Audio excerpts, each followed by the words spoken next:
Drawing realistic curly fur can feel overwhelming, but once you understand the layering process, it becomes so much easier. In this tutorial, I'll walk you through the key steps to achieve soft, realistic curls using coloured pencils. Curly fur has a unique challenge. It's not just about texture, but also about movement and depth. Unlike straight fur, where strokes are more predictable, curly fur twists, loops, and blends in different directions. That's why patience and layering are key. Let's get started.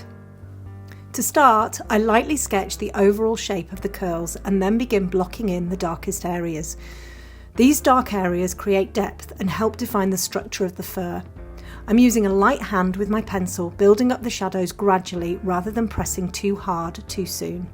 It's important not to worry about details at this stage, just focus on mapping out the light and dark areas to create a strong foundation for the fur's texture.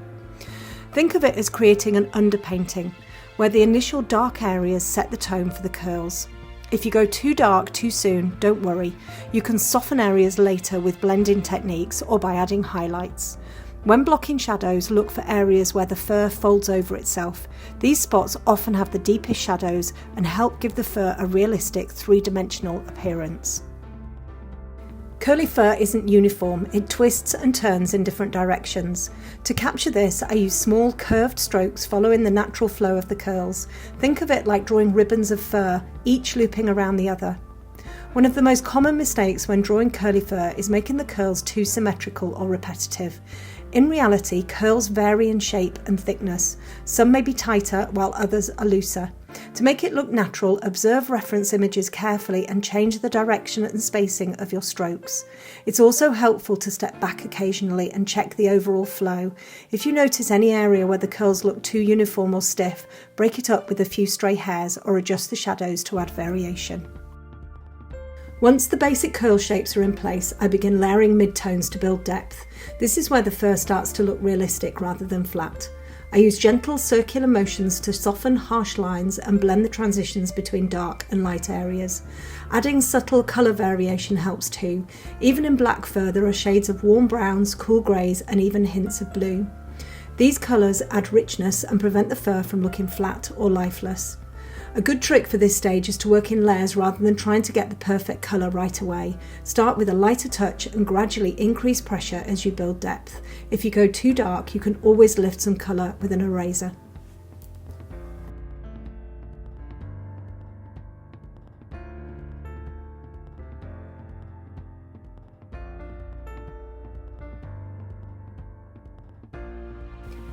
Now that the layers are built up, it's time for the fine details.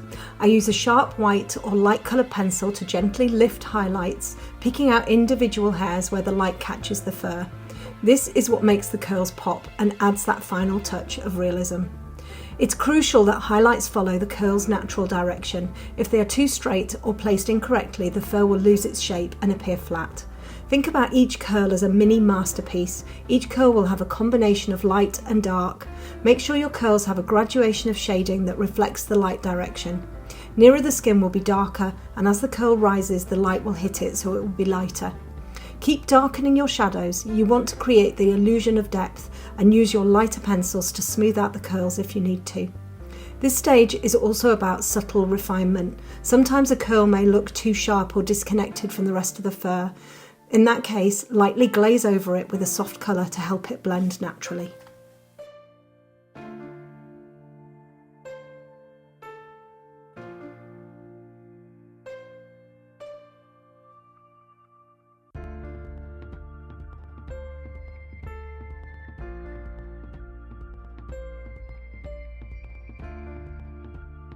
It's at this point that I start to add some of the stray hairs. This really does make the fur look realistic. Using a sharp white or light grey pencil, add the little hairs in over the top of the layers. This gives the illusion of depth. Once the hairs are in, it's easy then to see where you need to refine, whether it's darkening a shadow or lightening a highlight.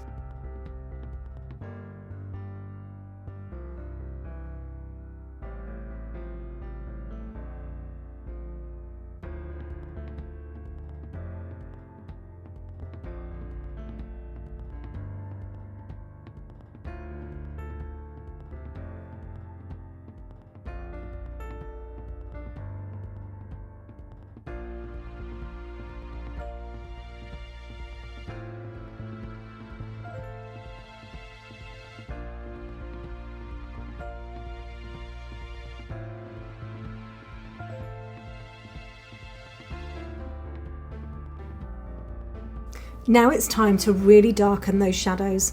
This is going to make a huge difference to your fur. Ensuring the deepest part of the fur is nice and dark will automatically make it look 3D, whilst the highlights will stand away from the drawing. You want your fur to look like it's real fur.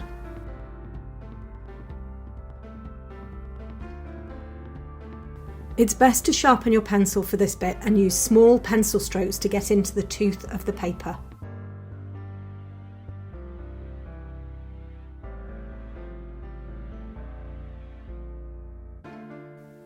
And gently darken any of the midtones so that your layers start to look smooth.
At this stage, I step back and check for any areas that need softening or refining.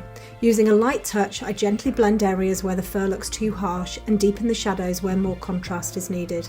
I also look at the edges of the fur where it meets the background. To create a natural transition, I soften some areas while keeping others more refined, depending on the lighting and focus.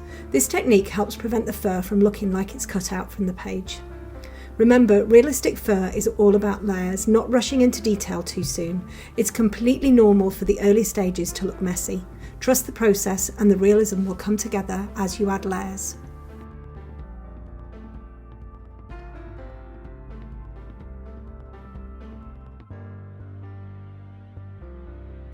Finally, really lighten up some of the highlights so you have variance. Some really bright highlights will stand out beautifully, while some more muted ones will drift into the midtones.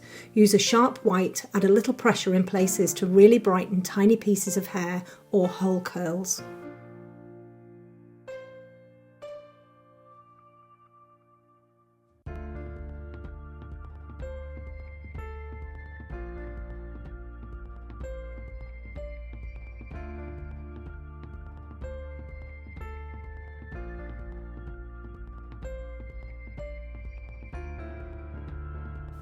Curly fur may seem tricky, but by breaking it down into shadows, curl flow, midtones and fine details, it becomes much more manageable. The key is patience and light layering. If you find yourself struggling, try practicing on a small section first before tackling a full drawing. This will help you gain confidence in handling the curls without feeling overwhelmed. I hope you found these tips helpful. If you try this technique, let me know in the comments. I'd love to see your results. Don't forget to subscribe for more coloured pencil tutorials. Happy drawing!